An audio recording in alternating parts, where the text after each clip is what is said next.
નમસ્કાર. પર્યાવરણ પર મારી એક રચના રજૂ કરું છું. ગઝલ છે: ચાહો છો ને આપ સારું જીવવા, તો પછી વૃક્ષો કદી ન કાપવા. રાખશું પર્યાવરણ કાયમ સ્વચ્છ, રાખશું પર્યાવરણ કાયમ સ્વચ્છ. વારસોને ભેટ સુંદર આપવા. પાણી ને પૃથ્વી બચાવી આપણે, જીવવા બીજા ગ્રહો ક્યાં શોધવા.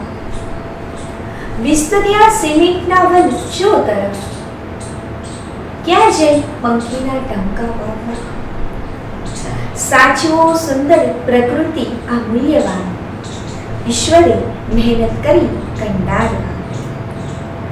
આપે છે કુદરત વિના મૂલ્યે ઘણું, કોઈની પાસે સમય ક્યાં માણવા. ધન્યવાદ. અસ્તુ.